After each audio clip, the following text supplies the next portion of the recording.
अस्सलामुअलैकुम। आज हम आपको स्कूल्स में गर्मियों की छुट्टियों के बारे में एक बड़ी खबर के बारे में आगाह करने के लिए जा रहे हैं। जैसा कि लाहौर पंजाब के दारुल हुकूमत समेत सूबे भर के स्कूलों में मौजूदा तालीमी सेशन 31 मई तक जारी रहेगा। छुट्टियां 1 जून से ही होंगी।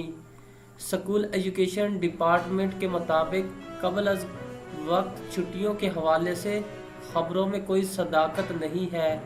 स्कूलों में मौजूदा तालीमी सेशन 31 मई तक जारी रहेगा।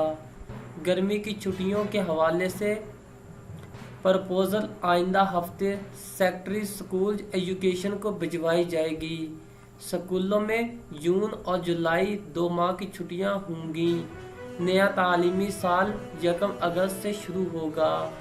महकमा तालीम के मुताबिक गर्मी की छुट्टियों का सिलसिला 31 जुलाई तक जारी रहेगा।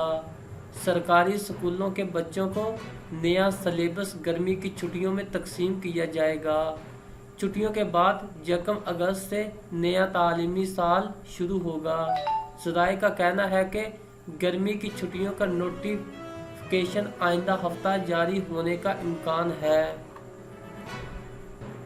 अगर आप चाहते हैं कि आपको हुकूमत पाकिस्तान की तरफ से गवर्नमेंट टीचर्स, गवर्नमेंट मुलाजमीन और स्टूडेंट्स के बारे में रोज़ाना की नई नई पॉलिसियाँ और अपडेट्स इंफॉर्मेशन और पाकिस्तान के मौजूदा हालात के बारे में आप तक इंफॉर्मेशन पहुंच सके, तो आप हमारे चैनल को सब्सक्राइब कर दें ताकि गवर्नमेंट ऑफ पाकिस्तान की तरफ से आने वाला हर नोटिफिकेशन आप तक सबसे पहले पहुंच सके।